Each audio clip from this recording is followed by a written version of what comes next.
If you think you need to quit your job to be a real writer, you're wrong. I read Writer with a Day Job in 2014 when I was juggling high school, college applications, and trying to write my books. Writer with a Day Job shows you how to build a sustainable writing practice around your existing life. And these lessons carried me through college, internships, and now running Inimitable Books. 3 major lessons from this book completely changed my approach to writing and planning. First, you need to set realistic goals based on your actual schedule. In high school, I thought I should be writing in all of my free time. But when I mapped out my time, I had maybe an hour or 2 after I would finish homework before I needed to go to bed. And instead of feeling guilty, I learned to set goals that matched that reality. Second, make the most of the time you do have. This means you need to be prepared. Having your project ready and knowing what scene comes next is super important. We have a whole video about why you should outline your novel, and that is one of them. With limited writing time, I couldn't waste what time I had remembering where I left off or where I needed to go next.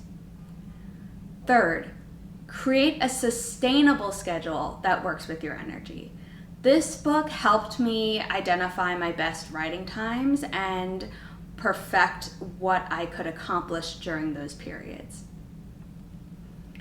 And even though I would have free time throughout the day, my best writing was at night after I had done homework because I was no longer worrying about had I done everything that was due the next day or started on the paper that was maybe due the following week.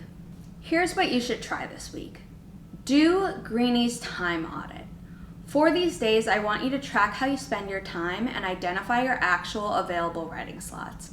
Then set one small writing goal that fits those slots. I know Kate Kavanaugh launched another writing challenge where she is trying to write 500 words every single day for the 100 days leading up to 2026. And I am actually going back to my own writing to take part in that challenge, but I have the much more realistic goal for my schedule of 100 words per day. Remember, the goal isn't to find more time, although that would always be lovely. It's to use the time you have more effectively. If this video helped you think differently about finding time to write, make sure you subscribe to this channel and hit the notification bell so you don't miss any future videos, including the rest of this series. Up next, I'm going to be diving into why 15 minutes might be all the writing time you need and how to make those short sessions incredibly productive.